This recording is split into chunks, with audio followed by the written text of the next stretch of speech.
आज की इस वीडियो में मैं आपको सुनाने वाली हूँ सोमवार व्रत कथा। हे भोलेनाथ, इस कथा को कहने, सुनने और हुंकारा भरने वाले सभी भक्तों के जीवन से हर दुख दूर करना, सभी की मनोकामनाएं पूर्ण करना। पौराणिक कथा के अनुसार एक समय की बात है, किसी नगर में एक साहूकार रहता था।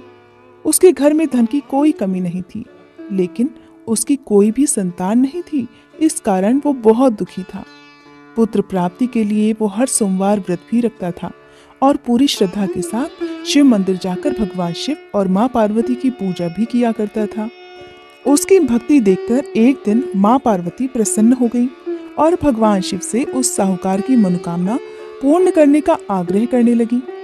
देवी पार्वती की इच्छा सुनकर भगवान शिव ने कहा कि हे पार्वती, इस संसार में हर प्राणी को उसके कर्मों का फल मिलता है और जिसके भाग्य में जो हो उसे भोगना ही पड़ता है। लेकिन पार्वती जी ने साहूकार की भक्ति का मान रखने के लिए उसकी मनोकामना पूर्ण करने की इच्छा प्रकट की। माता पार्वती के आग्रह पर भगवान शिव ने साहूकार को पुत्र प्राप्ति का वरदान तो दे दिया, लेकिन साथ ही ये भी कह दिया कि उसके बालक की आयु केवल 12 वर्ष की होगी। माता पार्वती और भगवान शिव के बीच इस संवाद को वो साहूकार सुन रहा था। उसे ये बात सुनकर ना तो खुशी हुई और ना ही दुख, बल्कि वो पहले की तरह भगवान शिव की पूजा करता रहा और उपवास भी रखता रहा। कुछ समय के बाद साहूकार के घर एक पुत्र का जन्म हुआ। जब वह बालक 11 वर्ष का हुआ तो उसे पढ़ने के लिए काशी भेज दिया गया।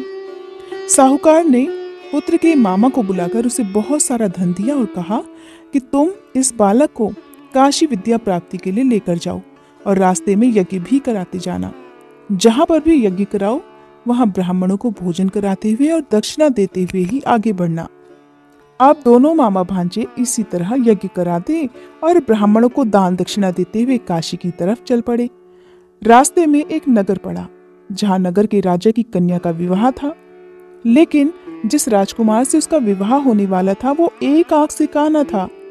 राजकुमार के पिता ने अपने पुत्र के काना होने की बात को छुपाने के लिए एक चाल सोची।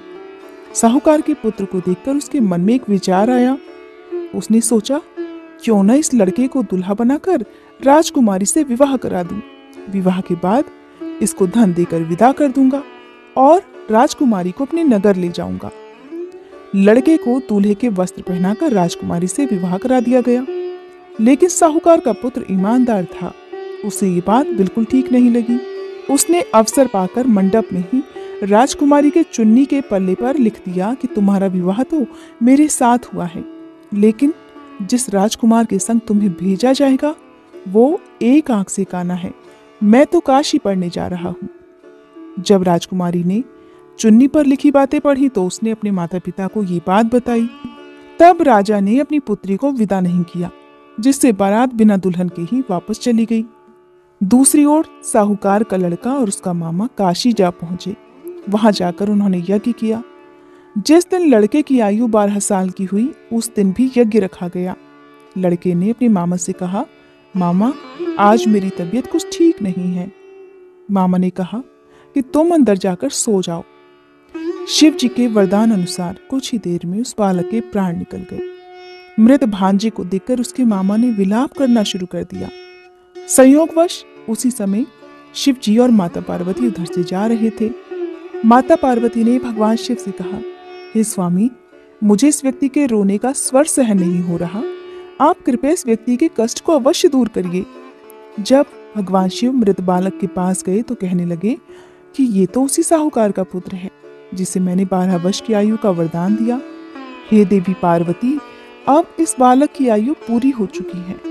लेकिन ममता से विभोर होकर माता पार्वती जी कहने लगी, हे महादेव, आप तो सभी के दुख दूर करते हैं, अपने भक्तों की मनोकामनाएं पूर्ण करते हैं। कृपया आप इस बालक को दीर्घायु होने का वरदान प्रदान करें, अन्यथा इसके वियोग में तो इसके माता पिता भी तड़प तड़प कर मर जाएंगे। माता पार्वती के आग्रह पर भगवान शिव ने उस लड़के को पुनर्जीवन होने का वरदान दे दिया।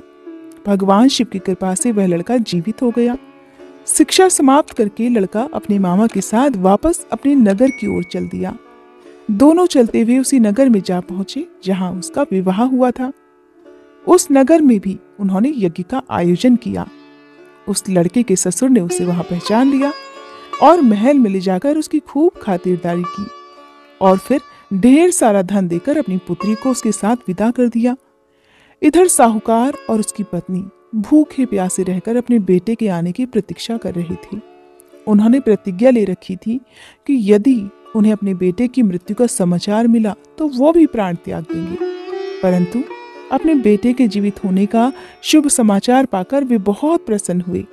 उसी रात को भगवान शिव ने व्यापारी के स्वप्न में आकर कहा, हे श्रेष्ठी, मैंने तेरे सोमवार के व्रत करने और व्रत कथा सुनने से प्रसन्न होकर तेरे पुत्र को लंबी आयु प्रदान की है।